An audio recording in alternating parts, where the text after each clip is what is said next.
Kita sering mendengar cerita dari zaman ke zaman, tentang masa di akhir zaman dunia dalam kegelapan. Sri Krishna mengatakan akhir zaman adalah zaman Kali Yuga. Nabi Muhammad menyebutnya zaman huru-hara atau zaman penuh fitnah. Dan sekarang ketika kita berada tepat di tengah-tengah akhir zaman, kita merasa biasa saja, bahkan kita melihat kemajuan yang belum pernah dicapai zaman-zaman sebelumnya. Lalu apa yang dimaksud dengan zaman kegelapan itu?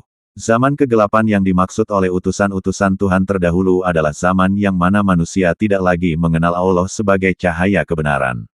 Dan apa pula yang dimaksud kebenaran itu?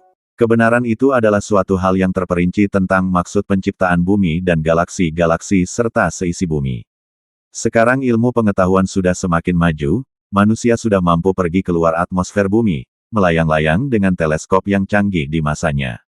Namun manusia masih belum menemukan makhluk seperti manusia di planet yang lain selain bumi.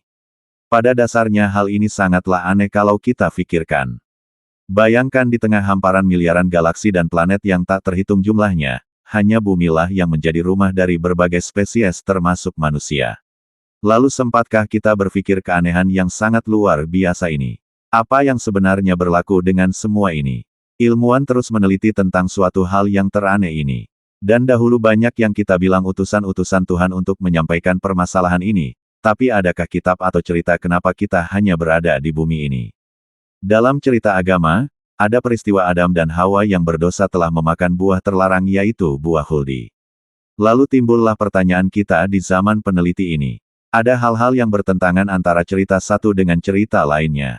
Misalnya Allah itu Maha Pengasih dan Penyayang dan Allah juga Maha Mengampuni. Apakah hal yang semaha itu bisa murka karena satu kesalahan memakan buah huldi? Apakah kalian juga mempertanyakan hal itu? Okelah, untuk mengetahui hal sebenarnya mari kita mencari tahu apa yang terjadi sebenarnya. Mari ikuti saya dalam pengkajian rahasia langit dan rahasia bumi selanjutnya.